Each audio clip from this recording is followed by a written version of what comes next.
몇 해 전인 것 같아요. 1,000만 이상의 관객을 모아서 장안의 화제가 되었던 국제시장이라는 영화를 본 적이 있었습니다. 춥고 배고팠던 어린 시절이 생각이 나서 그 영화가 참 진한 감동을 주더라고요. 먹을 것이 없어서 울고 있는 동생들을 위해 누나들이 독일에 간호사로 일하러 갔습니다.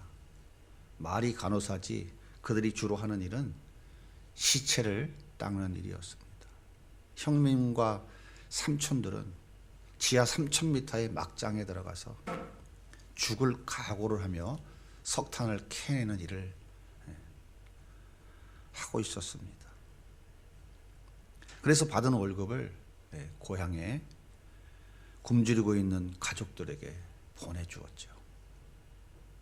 쌀밥에 고깃국은 아닐지라도 배고픔의 서름은 좀 벗어나게 해주고 싶어서 자신을 희생한 것입니다.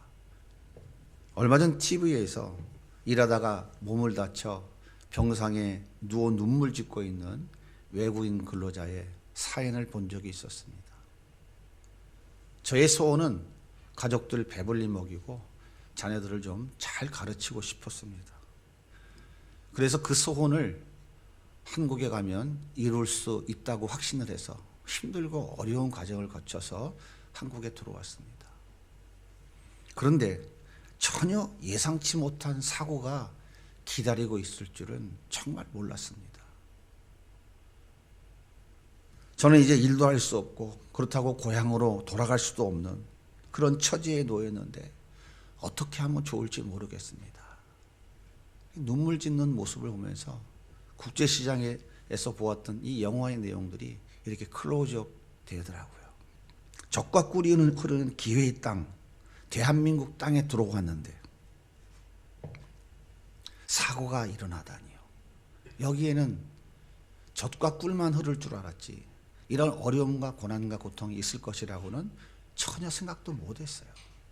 참 아이러니가 아닐 수 없습니다. 하나님께서 430년 동안 애굽에서 종살이했던 이스라엘 민족을 구원하셔서 젖과 꿀이 흐르는 가나안 땅으로 인도해 들여가셨습니다. 하나님의 통치와 다스림이 있는 이 가나안 땅에 들어왔어요. 그런데 이 땅에도 흉년이 있었고 이 땅에도 배고픔이 여전히 있었어요. 그렇다고 해서 질병과 재난과 불행이 면제된 것도 아니었습니다.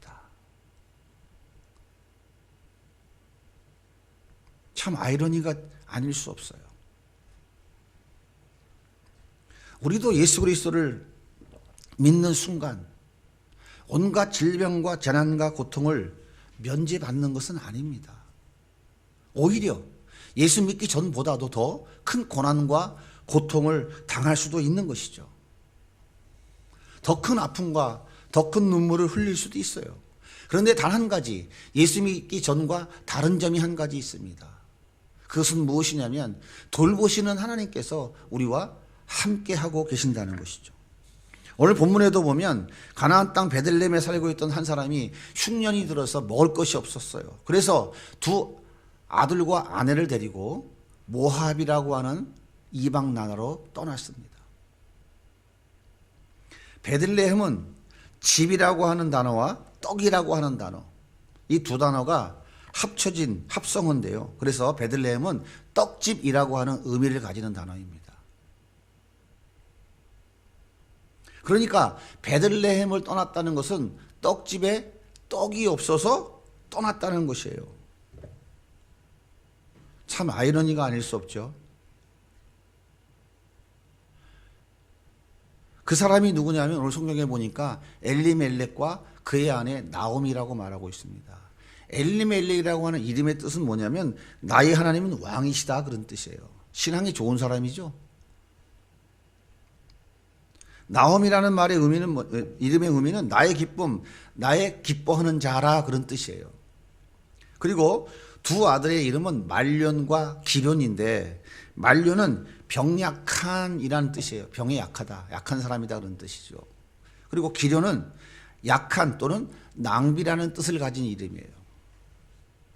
그러니까 하나님을 왕으로 모시고 살던 사람과 하나님의 기뻐하시는 자가 두 유약한 아들, 하나님의 은혜가 없이는 도저히 살아갈 수 없는 두 유약한 아들을 데리고 지금 흉년으로 텅 빈 들판, 그 베들레헴 들판을 바라보며 고향을 떠나고 있는 것이에요.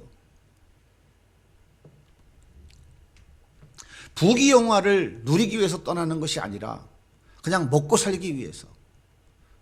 흉년이 들어 먹을 것이 없어서 굶어 죽을 수가 없기 때문에 목구멍이 포도청이라 살기 위해서 이방 나라로 떠난 것입니다. 그런데 모압으로 이주해 간 지 얼마가 안 돼서 남편 엘리멜렉이 세상을 떠나고 말았어요. 오늘 3절은 이렇게 말씀하십니다. 나오미의 남편 엘리멜렉이 죽고 나오미와 그의 두 아들이 남았으며. 남편이 왜 죽었는지 그 이유가 무엇인지 성경은 말하고 있지 않아요. 하지만 믿고 의지했던 남편은 지금 죽었어요. 얼마나 절망이 컸을까요? 이방 나라에 살기 위해서 남편과 두 아들을 데리고 이주해 왔는데 어느 날 갑자기 남편이 죽어버린 거예요. 혼자 남은 이 아내 나오미가 얼마나 실망이 컸을까요? 그런데 그래도 위안이 됐던 것은 든든한 두 아들이 있었기 때문이죠. 두 아들은 모압 여자를 아내로 맞아서 결혼을 했습니다. 남편 잃은 여인의 그 텅 빈 가슴에 상당히 많은 위로가 되었죠. 두 아들과 두 며느리와 함께 그렇게 이주해온 모압 땅에서 살아가고 있었어요. 그런데 그 위로가 오래가지 못했습니다. 오늘 말씀해 보니까 모압 땅에 이주한 지 10년 만에 두 아들이 다 죽어버렸어요. 5절 말씀입니다. 말론과 기론 두 사람이 죽고 그 여인은 두 아들과 남편의 뒤에 남았더라. 두 아들이 왜 죽었는지 여전히 성경은 그 이유를 말하고 있지 않아요. 근데 분명한 사실은 두 아들이 죽었어요.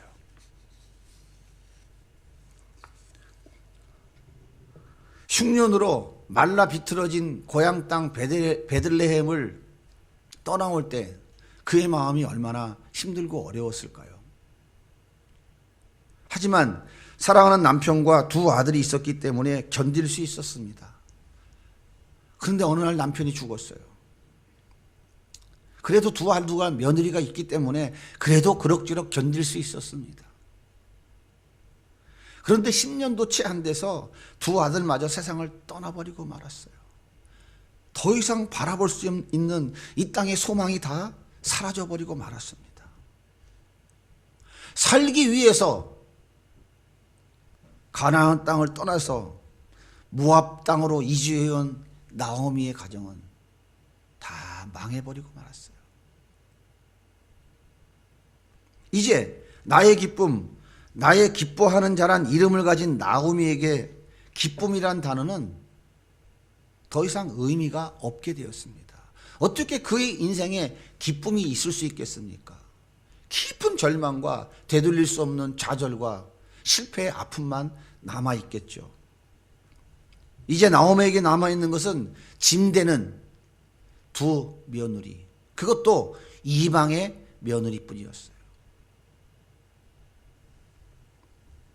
10년 전 고향을 떠나올 때 바라보았던 그 말라 비틀어진 베들레헴 들판보다 나오미의 심령은 더 찌들어버리고 말았어요.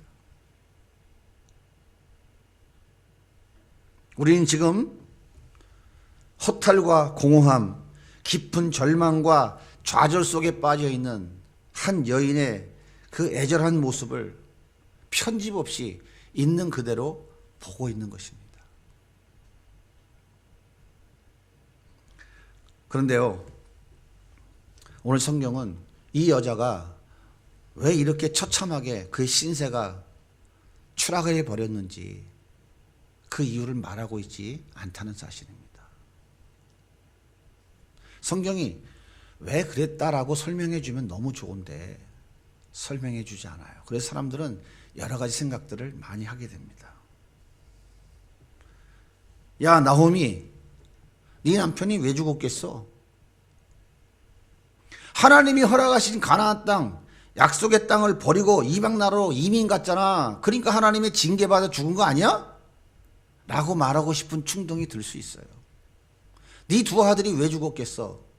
율법에 이방 여자랑 결혼하라고 그랬어? 근데 이방 여자랑 결혼했잖아. 그러니까 하나님의 징계받아 죽을 수밖에 없는 거 당연한 게 아니겠어? 라고 말하고 싶은 충동이 생길 수 있어요. 생길 수 있는 게 아니라 생깁니다.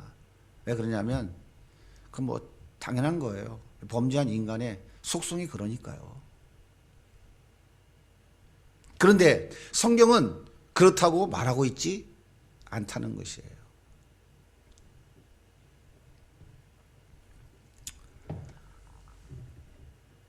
성경은 우리의 생각에 동의하는 어떤 대답도 하고 있지 않다는 사실입니다. 그런데요, 실제 우리의 삶을 돌아보면요, 예상치 못한 여러 가지 재난과 고난과 어려움들이 닥쳐옵니다.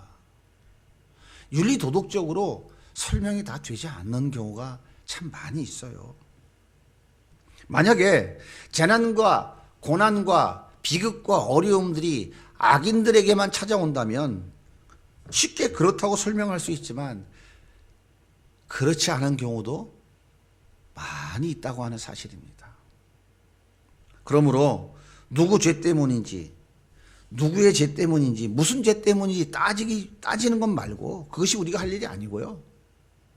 이 처참한 불행에 빠진 사람들을 불쌍히 여기고 그들의 손을 잡아주고 함께 있어주는 것이 우리가 해야 할 일이 아닌가 생각이 됩니다. 나오미는 남편이 죽자 하늘이 무너질 것 같은 절망을 느꼈을 것입니다. 하지만 그 남편은 땅에 묻을 수 있었어요. 남편이니까.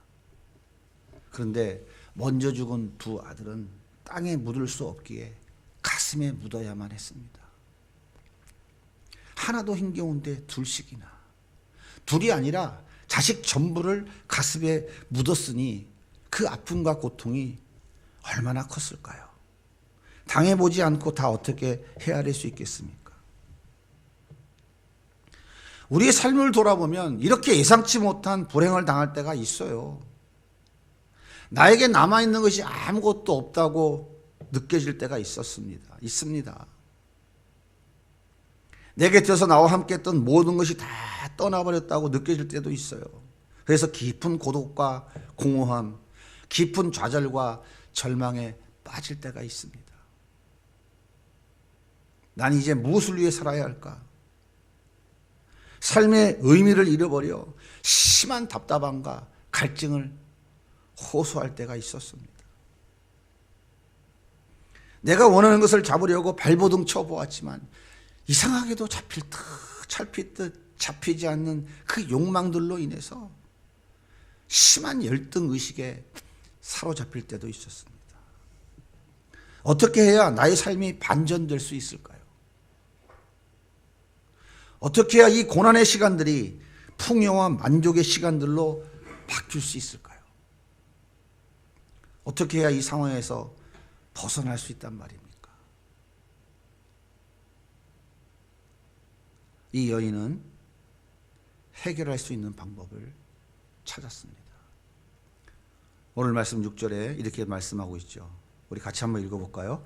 그 여인이 모압 지방에서 여호와께서 자기 백성을 돌보시사 그들에게 양식 주셨다 함을 듣고 이에 두 며느리와 함께 일어나 모압 지방에서 돌아오려 하여.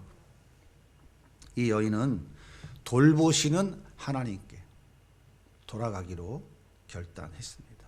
돌보다라고 하는 단어는 세다, 계수하다 그런 뜻이에요. 그러니까 돌보시는 하나님이라고 하는 말은 자기 백성들의 필요가 무엇인지 세밀하게 판단하시고 채워주시는 분이시다라고 하는 의미죠. 그럼 왜 하나님은 자기 백성들을 돌보시고 채우실까요? 이스라엘 백성들은 하나님과 언약을 맺은 언약 백성들입니다. 나는 너의 하나님 되고 너는 나의 백성 될 것이라고 하나님은 그들과 언약을 맺었어요. 그러므로 하나님은 언약 백성, 자기 백성들인 이스라엘 백성들에게 먹을 것을, 입을 것을, 그들의 안전과 그들의 생명을 지키고 보호해 줘야 될 의무가 있습니다. 이게 백성들의 권리인 거예요. 반면에 언약 백성들인 이스라엘 백성들은 하나님이 말씀하시는 그 말씀에 순종하는 삶을 살아야 되는 거예요. 이게 기준입니다. 다시 말씀드리면 나오미의 가족들이 하나님과의 언약을 깨뜨리고 언약 밖으로 나아갔다 할지라도 하나님은 그 언약을 깨뜨려서 그들을 저주하고 그들을 버리는 자들이 아니고 하나님은 여전히 그들을 돌보시고 여전히 그들과의 언약을 지키시는 하나님이시거든요. 그렇기 때문에 하나님의 그 언약 백성들은 하나님께서 그들을 끝까지 책임지시고 돌보시기 때문에 그들의 필요를 채워주시는 것이에요. 나오미는 430년 애굽에서 종살이하던 자기 백성들을 구원해 주신 하나님, 흉년 가운데 그냥 내버려 주지 아니하시고 자기 백성들의 필요를 채워주신 그 하나님, 아하, 이 하나님께 돌아가는 것만이 내가 살 길이구나, 내가 이것을 잃어버리고 있었구나 하는 것을 깨달은 거예요. 깨닫고 머물러 있었던 것이 아니고 그리고 돌아가기로 결단한 것입니다. 이것이 이 여인이 찾은 해결책이에요. 돌보시는 하나님, 내 삶의 모든 것을 계수하시고 세밀하게 관찰하셔서 때를 따라 도움는 은혜를 나에게 여전히 부어주고 계신 그 하나님, 내 남편이 죽고 내 두 아들이 죽고 이제 이방령이 두 며느리만 남아있는 처참한 이 지경에 이르렀지만 여전히 그 하나님은 돌보시는 하나님이시고 지금까지도 불꽃 같은 눈초리로 나를 살피시면서 나에게 그 은혜를 여전히 부어주고 계시는 하나님이시었구나 라고 하는 것을 이 나오미가 깨달은 거예요. 이 말이 됩니까? 말이 돼요?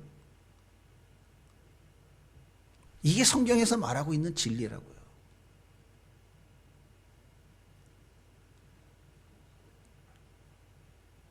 남편이 모압에 와서 크게 사업을 해서 큰 돈을 벌고 두 아들이 자녀들 많이 나면서 크게 부흥 성장했다면 그 돌보시는 하나님을 이 나오미는 기억조차 했을까요? 베들레헴의 흉년 가운데 돌보시는 하나님께서 먹을 것을 채워주셨다는 소식을 듣고 야, 하나님께 돌아가자 다 버리고 돌아갔을까요? 어떻습니까? 살아온 지난날을 돌이켜보면 물떠난 물고기는 살아있는 것 같지만 죽은 것과 같습니다. 그래서 물로 돌아가야 돼요. 그게 물고기가 살 길입니다. 레일 위를 달리는 기차는 제한되고 속박된 것 같지만 레일 위를 달릴 때에 참된 자유함을 누리는 것이에요. 만약 레일을 벗어나는 순간 그 눈앞에는 처참한 비극이 기다리고 있는 것입니다. 절망과 실패와 좌절 속에서 텅 빈 가슴을 쓸어내리는 공허한 인생들이 참된 소망과 기쁨을 회복할 수 있는 길은 자기 백성을 돌보시는 하나님께 돌아가는 것이에요. 인간의 생사화복을 중환하시는 하나님께 돌아가는 것이에요. 나는 어디서 왔는가? 난 어디로 가고 있는가? 난 도대체 무엇을 하며 살아가는가? 내 인생 끝은 어디 있는가? 인생들이 아무리 고민하고 번민해도 수많은 역사 속에서 그 답을 찾은 사람은 아무도 없습니다. 그 답은 오직 하나님 앞에 돌아가는 것, 하나님의 그 은혜와 통치 안에 다스림 안에 돌아가는 것, 그거 외에 다른 길은 없습니다.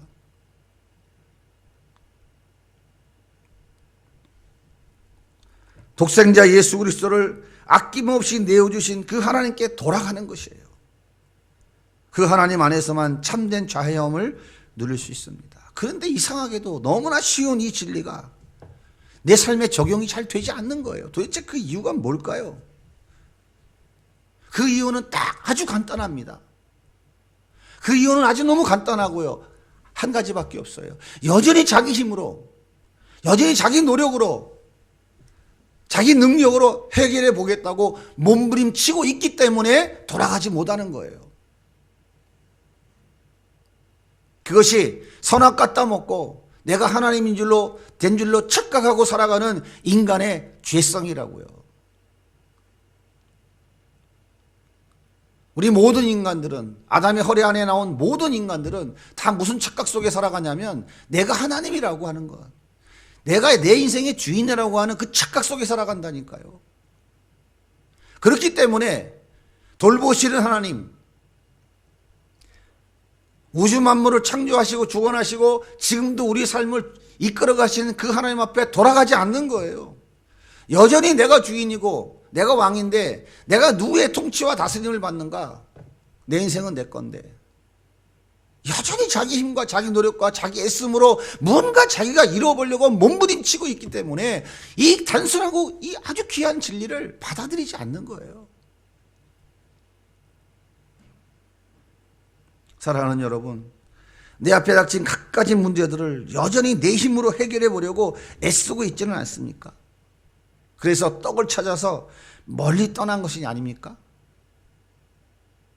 그런데 해결은 되지 않고 오히려 감당할 수 없는 아픔만 커지고 있습니까? 그래서 지치고 힘들어서 주저앉아 계십니까? 하나님의 돌보시는 그 언약 백성, 다시 말하자면 예수 그리스도가 2000년 전에 나를 위하여 십자가에 죽으셨다는 사실이 믿어지는 사람들, 하나님의 자녀가 된 사람들, 구약적 표현으로 하면 이 언약 백성들이 되어진 사람들은 결코 자기가 원하는 대로 되어질 수 없다니까요. 자기 원하는 뜻대로 이루어질 수 없다고요. 왜? 그러면 그 인간은 무슨 생각을 한다고? 여전히 내가 하나님이지, 내가 왕이지, 내 인생의 주인이 난데 내가 얼마나 잘하고 있어, 내가 왜 하나님을 의지해야 돼, 내가 왜 그 사람한테 가서 엎드려야 돼, 하지 않는다고요. 그래서 이 언약 백성 안에 들어온 자들, 하나님의 자녀된 자들의 삶은 하나님이 끊임없이 섭리해 가신다고요. 그분은 인격적인 분이시기 때문에 어느 날 갑자기 쇠망치를 들이대시는 분이 아니에요. 기다리고 가르쳐주고 설명하고 오랜 시간 그 인애와 그 긍휼과 자비의 사랑을 여전히 베풀어 주고 계시는 거예요. 그 속에서 깨닫고 돌이키길 원하시는 것이거든요. 그래서 해결은 되지 않고 오히려 감당할 수 없는 아픔만 더 커지고 있는 거예요. 여러분, 내 힘으로 내 능력으로 아무리 떡을 찾아 헤매도 하나님이 택한 하나님의 자녀들이라면 그 떡은 절대로 내가 원하는 덩어리만큼 내 손에 잡히지 않습니다. 절대 되지 않는다고요. 제가 해보니까 안 되더라고요. 되는 게 아닙니다. 그 하나님 안에 돌아오는 것만이 모든 것이 다 해결되어지는 살 길인 것이에요. 하나님께 돌아오시기 바랍니다. 그것이 모든 문제를 해결하는 유일한 방법입니다. 6절 말씀을 다시 한번 읽어볼게요. 그 여인이 모압 지방에서 여호와께서 자기 백성을 돌보시사 그들에게 양식 주셨다 함을 듣고 이에 두 며느리와 함께 일어나 모압 지방에서 돌아오려 하여 나오미는 돌보시는 하나님께 돌아가기로 결단했습니다. 이것이 문제 해결의 방법이에요. 문제 해결은 자기 백성을 돌보시는 하나님께 돌아가는 거예요.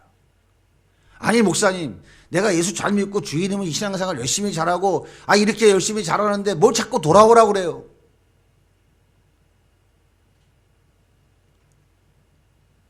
우리가 돌아가야 될 것은 단순히 그거 한 가지에 국한되어져 있는 것이 아니고 우리의 전 인격이, 우리 자의 삶의 전 영역이 모든 것이 다 하나님께 돌아가야 된다는 거예요.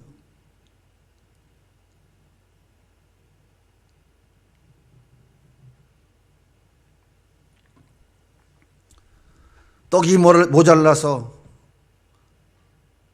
떠나셨습니까? 내가 원하는 것 허락해 주지 않아서 떠나셨습니까? 내 몫에 태인 십자가가 너무 무거워서 떠나셨습니까? 아니면 세상의 부귀 명화 영화 권세를 좀 누려보기 위해 떠나셨습니까? 육체의 쾌락을 따라 떠나셨습니까? 내가 원하는 것을 좀 얻어보자고 떠나셨습니까? 아무래도 좋습니다. 이유가 무엇이라도 상관없어요. 우리가 해야 될 일은 떡 주시는 하나님께 돌아가는 거예요. 이것이 살 길이고요. 이것이 하나님이 우리에게 원하시는 것입니다.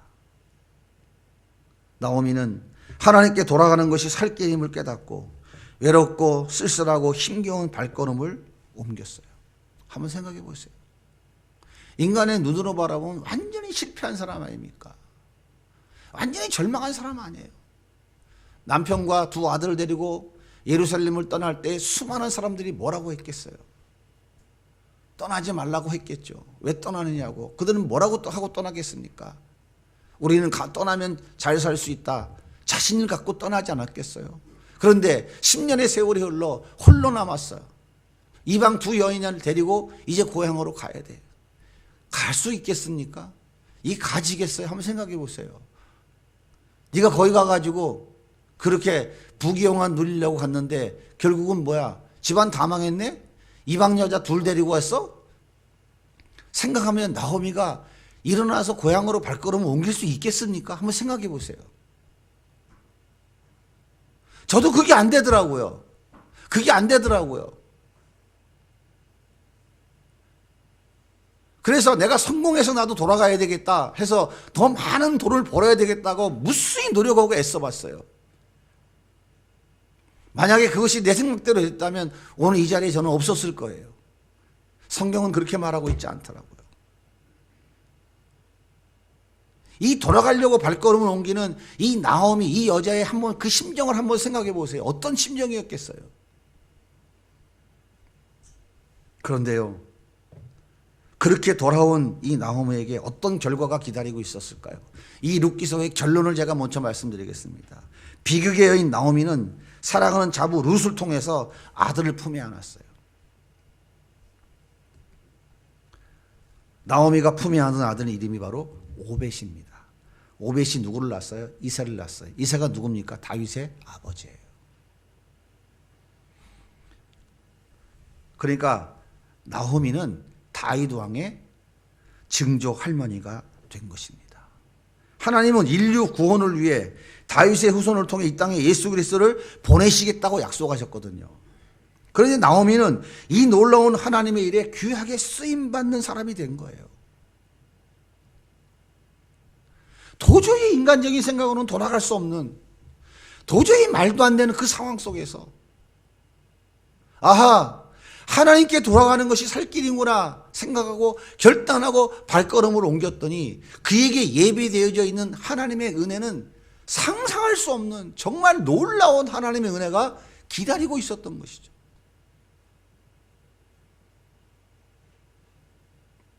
누가복음 15장에 보면 아버지 유산을 받아 먼 나라에 가서 탕진해버리고 너무나 배가 고픈 이 둘째 아들은 돼지 우릿간에서 돼지를 치면서 돼지가 먹는 사료인 쥐염 열매를 하나라도 더 뺏어 먹으려고 코를 박고 그거를 씹어 먹는 그 처참한 지경에 빠지고 말았어요.